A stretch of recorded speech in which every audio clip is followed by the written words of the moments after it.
সুনামগঞ্জে operation devil hunt অভিযানে গ্রেফতার 11। সুনামগঞ্জ জেলা পুলিশের উদ্যোগে বিশেষ অভিযান অপারেশন ডেভিল হান্ট পরিচালিত হচ্ছে। জেলার বিভিন্ন থানা কর্তৃক পরিচালিত এই অভিযানের অংশ হিসেবে গত 24 ঘন্টায় বিভিন্ন স্থানে অভিযান চালিয়ে 11 জনকে গ্রেফতার করা হয়েছে। গ্রেফতারকৃতরা হলেন শান্তিগঞ্জ থানাধীন তেহকিয়া গ্রামের বাসিন্দা ও পাথারিয়া ইউনিয়ন আওয়ামী লীগের সাধারণ সম্পাদক মোহাম্মদ নূর আলম, সুনামগঞ্জ সদর থানাধীন ষোলঘর এলাকার বাসিন্দা ও সুনামগঞ্জ পৌরসভার সাবেক ওয়ার্ড কাউন্সিলর মোহাম্মদ কাউসার, সুনামগঞ্জ সদর থানাধীন বনগাঁও গ্রামের বাসিন্দা ও রঙ্গারচর ইউনিয়ন যুবলীগের সাংস্কৃতিক বিষয়ক সম্পাদক মোহাম্মদ তাজউদ্দিন, সুনামগঞ্জ সদর থানাধীন বৃন্দাবন নগর গ্রামের বাসিন্দা ও রঙ্গারচর ইউনিয়নের 5 নং ওয়ার্ড আওয়ামী লীগের সহসভাপতি মোহাম্মদ মনির হোসেন, জগন্নাথপুর থানাধীন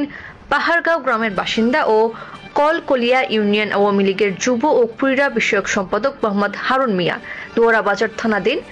জগিরগাঁও গ্রামের বাসিন্দা ও দোয়ারাবাজার উপজেলা আওয়ামী লীগের আহ্বায়ক কমিটির সদস্য মোহাম্মদ বাবুল মিয়া, দোয়ারাবাজার থানাধীন ভাঙ্গাপাড়া গ্রামের বাসিন্দা ও দোয়ারাবাজার উপজেলা ছাত্রলীগের আহ্বায়ক কমিটির যুগ্ম আহ্বায়ক আব্দুল্লাহ আল মামুন, ছাতক থানাধীন মুক্তিরগাঁও গ্রামের বাসিন্দা সুনামগঞ্জ জেলা ছাত্রলীগের সহ সম্পাদক